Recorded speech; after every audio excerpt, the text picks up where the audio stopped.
पंजाब में अब जो वायलेंस एक्ट 2016 के मुताबिक हर डिस्ट्रिक्ट में प्रोटेक्शन सेंटर, क्राइसिस सेंटर बन चुके हैं। हमारा जो एंटी रेप लॉ है उसकी कमेटी पे मैं हूँ। पूरा इंफ्रास्ट्रक्चर रूल्स बन गए हुए हैं, सारा कुछ इंफ्रास्ट्रक्चर लॉज एग्जिस्ट करते हैं। The protection is there, the implementation effective enforcement of these laws is lacking. उसके 3 इश्यूज़ हैं। इम्प्लीमेंटेशन फर्स्ट हो गया, दूसरा कैपेसिटी हो गया, स्पेशली आप पुलिस की कैपेसिटी देख लें। नहीं तो माफ़ करिएगा, मैंने आपकी बात कही कि इम्प्लीमेंटेशन से आपका क्या मतलब है कि शेल्टर होगा? शेल्टर्स हैं, सारा कुछ है, स्टाफ ट्रेन नहीं है और कैपेसिटी। अब हमारा अगर मतलब कि कोई खातून है वो शेल्टर पे जाती हैं, उनको कोई वहाँ एक्सेप्ट करेगा, रखेगा? बिल्कुल करेगा। Punjab is very progressive like that. Every district now has a protection center और a crisis center। दारुल अमान जो एग्जिस्ट करते थे उनको कन्वर्ट किया, जैसा वायलेंस अगेंस्ट वुमेन सेंटर नहीं बना था मुल्तान में, तो उसी की तरह के अभी उनकी थोड़े से रिसोर्सेज का इशू है, पर जगह बन गई हैं, वो नोटिफाई हो चुकी हैं, उधर स्टाफ भी मौजूद है। अच्छा। अब जो उधर लैकिंग है वो ये है कि स्टाफ को ट्रॉमा सर्वाइवर्स या ये जो सर्वाइवर्स ऑफ वायलेंस हैं उनको कैसे डील करना है, उसकी that is lacking. Resources are lacking, और इस कानून को इम्प्लीमेंट कैसे करना है वो किसी को पता ही नहीं है। वायलेंस एक्ट को कैसे, उस क्या कानून कहता है, कौन से कोर्ट में जाना है, क्या तहफ़्फ़ुज़ देता है, वो हम लॉयर्स की ट्रेनिंग कर रहे हैं। Everybody is not aware of this law that it exist. तो जब एक लॉ एग्जिस्ट करता है पर वो प्रोटेक्शन नहीं दे पाता, तो फिर औरतों के पास क्या चॉइस है? Because they are not getting protection under the existing legislation, they want to step out of marriages. ये सारी शादियाँ भी बच सकती हैं अगर हम प्रिवेंशन की तरफ चले जाएँ।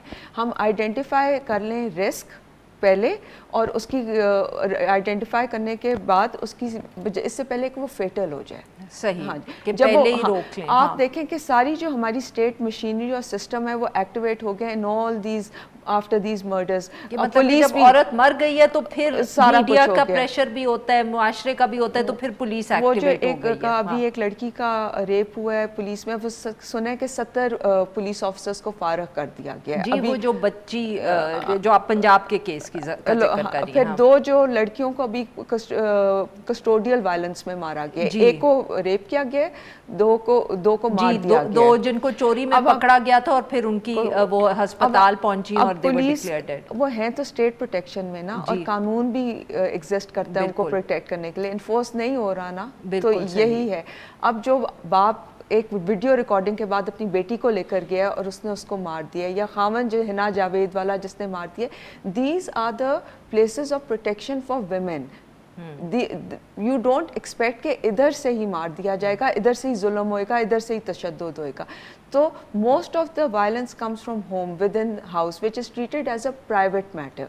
But once a physical integrity of a woman or a safety is threatened, then it is no longer a private matter, it is of public and social concern. मगर ये समझाने की ज़रूरत है लॉ एनफोर्समेंट पर्सनल को भी। Capacity नहीं है पुलिस के पास। अब ये जो कहते हैं कि जी सनसेट के बाद औरत थाने ना आए और सनराइज के उसके बीच में नहीं आना चाहिए, ये Why can't they create a safe space for women कि अगर रात को किसी के साथ कोई हादसा हो गया तो क्या वो सुबह का वेट करेगी? हाँ। आपका you have one job, you have to protect अपने सिटीजन्स को। तो अगर आप उनको रोक रहे हैं कि हम इस काबिल ही नहीं आपको प्रोटेक्ट करने के लिए, आप ना आए बिकॉज कंट्रोल नहीं है हमें। हाँ, आप 8-10 बजे सुबह आइएगा जब हमने चाय पी ली होगी। Crime should happen at a decent hour. और उसके अलावा आप सबसे ज़्यादा देखें कि हर थाने में क्या औरत होती है। हमारा तो ये जो SOPs DIG साहब, या वो जो सलमान अकरम राजा वाला केस था, कि उसमें है हमारे SOPs के interrogation, investigation by female officer, arrest of by female officer in presence of anti rape laws में। तो ये जो सारे सेफ गार्ड्स हैं किधर जाते हैं जब कस्टोडियल वायलेंस होता है, जब रेप होता है, जब उनको मार दिया जाता है? अभी ये जो है ये तो भाई और हस्बैंड के कत्ल के अलावा आप देखें कि उन 2 बच्चियों की जो बॉडी थी, उनको सुना है जो रिपोर्ट्स आ रही हैं, HRCP ने उसमें फैक्ट फाइंडिंग की है कि पुलिस ने अपने सामने उनको दफनाया है कि फैमिली को इसका पता ना लगा जाए।